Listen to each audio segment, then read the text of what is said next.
ఈరోజు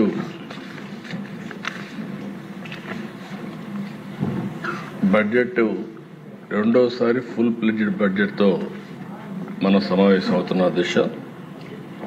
ఈ సందర్భంగా సభ నడిపిస్తున్న తీరుకి మిమ్మల్ని మనస్ఫూర్తిగా అభినందిస్తున్నాం. నా తరఫున డిప్యూటీ సీఎం గారు, బీజేపీ అందరం కలిసి మిమ్మల్ని అభినందిస్తున్నాం. ఒకప్పుడు ఈ అసెంబ్లీ బూతులకు ఒక నమూనాగా ఉండేది. ఏదైతే ఒక చట్టసభ అనేది ఒక దేవాలయం, ప్రజా దేవాలయం. ఇది ఇక్కడ ప్రజా సమస్యల్ని పరిష్కారం చేయడమే కాకుండా భవిష్యత్తులో ఏం చేయాలన్నా దానికి అనుకూలమైనటువంటి చట్టాలను తయారు చేసే సభ. ఒక పబ్లిక్ పాలసీ కానీ ప్రాపర్గా ఉంటే ఆ దేశ భవిష్యత్తే మారిపోయే పరిస్థితి వస్తుంది. అలాంటి చట్టసభలో చర్చలు జరగకుండా ప్రతిరోజు మనం చూసేవాళ్ళం. గడానికి కొండే వాళ్ళందరం బాధితులమే. అలాంటి సమస్యలు చూసాం ఈ సభలో. ఇప్పుడు మీరు ఇంకొక స్టెప్ ముందుకెళ్ళి ఇంతవరకు యువతలో చట్టసభల పైన ఒక మంచి సదభిప్రాయం లేదు. అలాంటి సదభిప్రాయం కలిగించడానికి వాళ్ళల్లో కూడా రాబోయే రోజుల్లో యువతను కూడా రాజకీయాల వైపు మళ్లించడానికి మీరు ఒక వినూత్నమైన కార్యక్రమం చేశారు. ఆ కార్యక్రమమే ప్రతిరోజు ఈ సభకు కొంతమంది పిల్లల్ని పిలిచి వాళ్ళందరినీ గ్యాలరీలో కూర్చొని పెట్టే విధంగా మీరు చేసిన పని రాబోయే రోజుల్లో పెను మార్పులకు నాంది పలుకుతున్న దిశ. దాన్ని కూడా అభినందిస్తున్నా. చాలా సంతోషం. మీరు నిండుగా ఉన్నారు.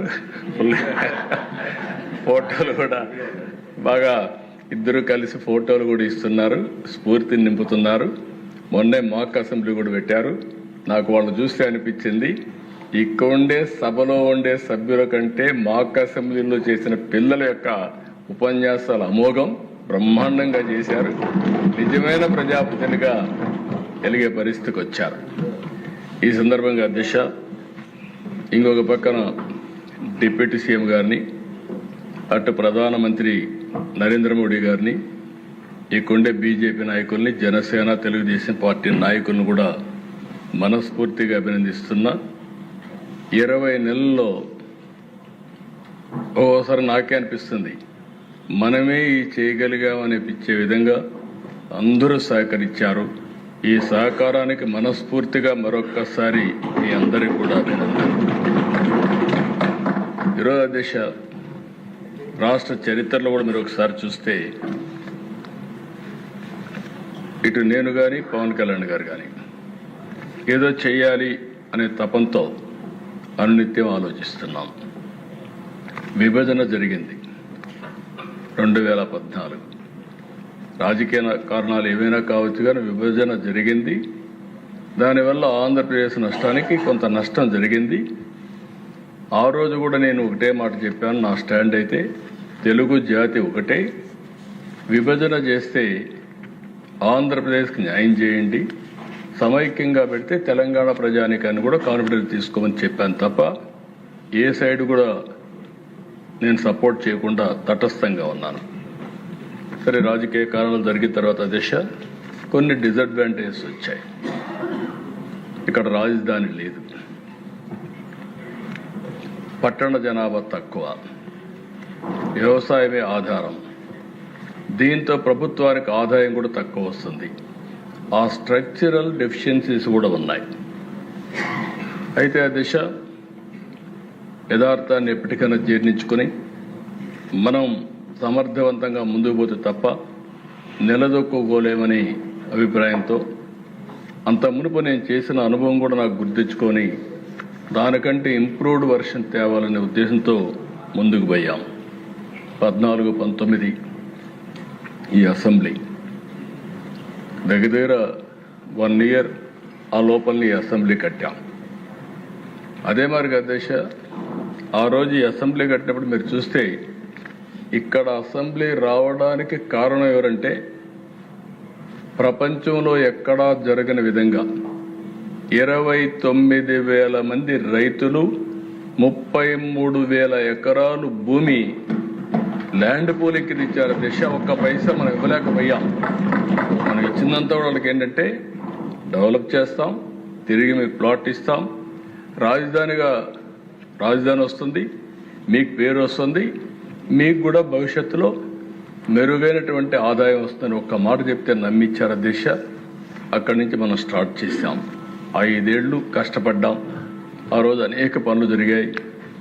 13.5% గ్రోత్ రేట్ చూపించాం. అదే టెంపోగాని కంటిన్యూ అయింటే ఈరోజు కొంతవరకు రికవర్ అయ్యేవాళ్ళం. 19-24 విధ్వంసం, మామూలు విధ్వంసం కాదు అధ్యక్ష. నేను ఒక మాట మాత్రం చెప్పాను, ఇక్కడంతా బూతులు. నా జీవితంలో నేను ఎప్పుడూ కళ్ళనీళ్ళు పెట్టుకోలేదు.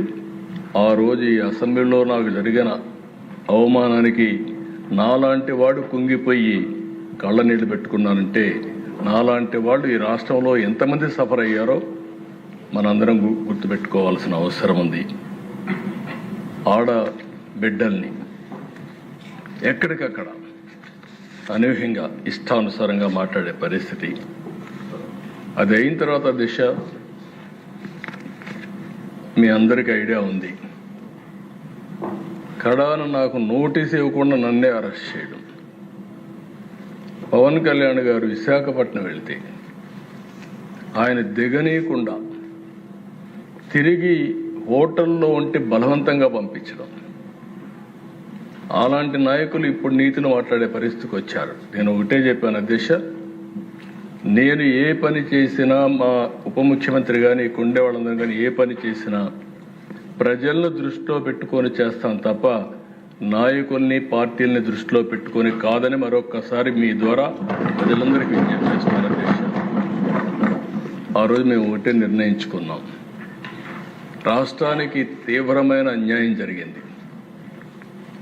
అందరం కలిసి ఒక సంకల్పంతో ముందుకు పోతే తప్ప రాష్ట్రాన్ని పునర్నిర్మాణం చేయలేం అనే ఏకైక సంకల్పంతో ఆలోచించాం.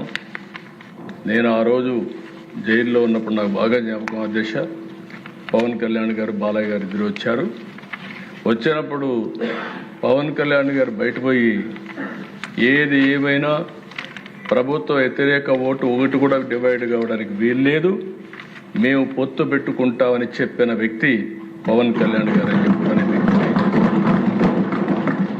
ఆ తర్వాత బీజేపీ అందరం కూడా కలిసి ఎన్డీఏ కూటమిగా ఏర్పాటు చేశాం. అయితే ఆ దేశం మనం గుర్తుపెట్టుకోవాల్సింది, ప్రజలు ఎప్పుడు కూడా మనల్ని వాచ్ చేస్తూ ఉంటారు, సరైన సమయంలో సరైన నిర్ణయం తీసుకుంటారు. తెలుగుదేశం పార్టీ ఎన్నో విజయాలు చూసాం, కానీ 2024లో స్ట్రైక్ రేట్ మీరు చూస్తే 94% దేశ చరిత్రలో మొట్టమొదటిసారిగా ఇంత పెద్ద ఎత్తున అభ్యర్థులు గెలిచింది మొదటిసారి. అలాంటి మ్యాండేట్ ఇచ్చారు. ఇప్పుడే విష్ణుకుమార్ రాజు గారు చెప్పారు, అందరిలో ఉండాలి, అది నా మైండ్లో ఉండాలి, నీకుండే సభ్యుల మైండ్లో ఉండాలి, అందరి మైండ్లో ఉండాలి. తిరిగి వాళ్ళని ఏ విధంగా మనం ఆదుకోగలుగుతాం అని నిత్యం ఆలోచించాల్సిన అవసరం ఉంది. 20 నెలల అధ్యక్ష, పవన్ కళ్యాణ్ గారు 21 నెలలు అన్నాడు, కానీ నేను రోజు కూడా చెప్పబెట్టుకుంటున్నా. కరెక్ట్గా ఈ నెల 14వ తారీఖుకి ఈ గవర్నమెంట్ వచ్చి 20 నెలలు అవుతుంది, పూర్తవుతుంది. ఇంకా 4 నెలలు ఉంది 2 సంవత్సరాలకి మనం. అయితే అధ్యక్ష, ఈ 20 నెలల్లో నేను 4వసారి ముఖ్యమంత్రి. ఈరోజు ఈ డెవలప్మెంట్ అంతా చేయగలిగామంటే నేను అందరిని అభినందిస్తున్నా. ప్రత్యేకంగా ఢిల్లీలో ఉండే కేంద్ర ప్రభుత్వాన్ని మనస్ఫూర్తిగా అభినందిస్తున్నాను దేశ. వెంటిలేటర్ పైన ఉండే ఆర్థిక వ్యవస్థ ఆ సమయంలో కానీ ఆక్సిజన్ ఇవ్వకపోతే ఏమవుతుందో మనందరూ తెలుసు. అలాంటి సమయంలో పూర్తిగా ఆదుకున్నటువంటి గవర్నమెంట్ కేంద్ర ప్రభుత్వం అధ్యక్ష. అయితే వాళ్ళు సపోర్ట్ చేసిన అధ్యక్ష, ఇక్కడ మనలో ఐకమత్యంగా ఉండి మనం ముందుకు పోకపోతే ఈ ఫలితాలు వచ్చేటివి కాదు. అటు సపోర్ట్ తీసుకుని మనం అందరం కూడా ఒకే మాట మీద ముక్త కంఠంతో 20 నెలలుగా 3 పార్టీలైనప్పటికీ ఎక్కడా భేదాభిప్రాయాలు లేకుండా సమైక్యంగా ఒక పర్పస్ కోసం పనిచేశాం కాబట్టి నేను ఊహించిన దానికంటే ఎక్కువ అభివృద్ధి అయ్యే పరిస్థితి వచ్చింది.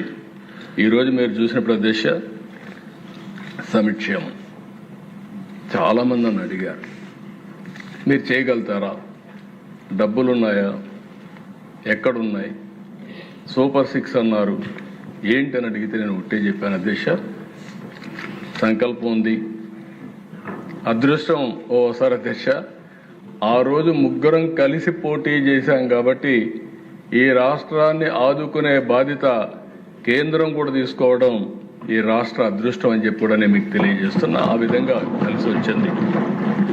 కేంద్రం కూడా పూర్తిగా బాధ్యత తీసుకోదు, ఎందుకంటే సూపర్ 6లో వాళ్ళు కూడా భాగం కాబట్టి కేంద్ర ప్రభుత్వం కూడా బాధ్యత తీసుకునే పరిస్థితి వచ్చారు. అధ్యక్ష ఈరోజు అధ్యక్ష మెంబర్స్ అందరూ మాట్లాడారు.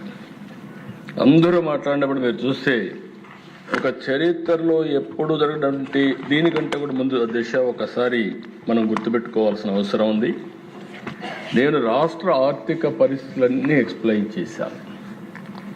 వచ్చిన వెంటనే రాష్ట్ర ఆర్థిక పరిస్థితులు కానీ రాష్ట్రంలో జరిగిన విధ్వంసం మీద మా గవర్నమెంట్ 7 వైట్ పేపర్స్ ఇచ్చాం. ఫస్ట్ వైట్ పేపర్ జూలైలో 24 అమరావతి పైన ఇచ్చాం, 2 పవర్ సెక్టర్ పైన ఇచ్చాం, 3 ఎక్సైజ్ పాలసీ మీద ఇచ్చాం, 4 natural resources land mine mineral ఏ విధంగా దుర్వినియోగం చేశారో దానిపైన ఇచ్చాం, లా అండ్ ఆర్డర్ గంజాయి ఇవన్నిటిపైన ఇచ్చాం. అది అయిన తర్వాత దిశ స్టేట్ ఫైనాన్సెస్ కూడా ఎక్స్ప్లెయిన్ చేశాం. ఇవన్నీ చేసిన తర్వాత దిశ అక్కడితో కూర్చోకుండా ఆ రోజు ఈ ప్రభుత్వం మీరు ఒకసారి చూస్తే ఇమీడియట్గా 2 government of India Viksit Bharat తయారు చేస్తే మనం కూడా